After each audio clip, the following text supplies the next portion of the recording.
xoojinta doorka warbaahinta Soomaalida ay ku leedahay gurmadka lagu samata bixinayo dadkii abaaruhu saameeyeen ayuu ku saabsanaa kula ra'iisul wasaare ku-xigeenka dalka Mudane Saalax Axmed Jaamac oo la qaatay qaar ka mid ah agaasimayaasha warbaahinta gaarka loo leeyahay.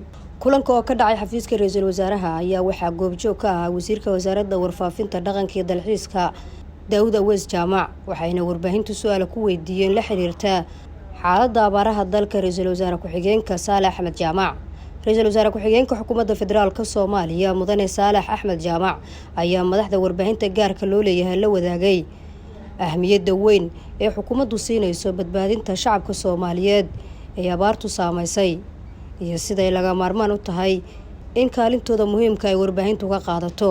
kulankeenani barasho ka soko wuxuu daaran yahay inaynu wax iska niraahno iskana hoga tusaalayno doorka aad ka qaadan kartaan ee hogaamineed ee ku wajahan arrimaha abaaraha. dadkii Soomaaliyeed ee annana aanu madaxda u ahayn dawladda aanu hogaankeedii haynay idinna aad madax u ahaydeen oo aad warbaahinta madaxda ka ahaydeen ee ay ahayd labadeenaba inaynu adeegno naftoodii iyo maalkoodiiba halis ku jira inaynu iskaashanno oo culimada kaashanno oo ganacsatada kaashanno oo u gurmanno ayaa waajiba. idinku waxaad tihiin qaybtii u horeysay aanu la kulanno qaybo kala duwan oo bulshada ka koobanta baan la kulmaynaa.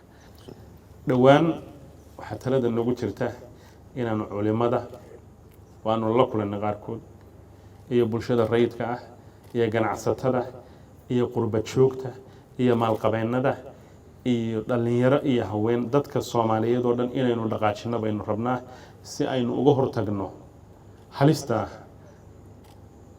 soo wajahday dadkii Soomaaliyeed. taa ka sokow dabcan arrimo kale oo masiiri ah oo iyana u baahan inaad door ka qaadataan baa jira. amni ha noqoto, kobcinta dhaqaalaha ha noqoto, dawlad wanaagga ha noqoto, kuwaana waynu soo tusaaleen karnaa laakiin doorkan taas ayaa ahmiyad noo leh. Nasr Bashiir Cali, warbaahinta qaranka magaalada Muqdisho.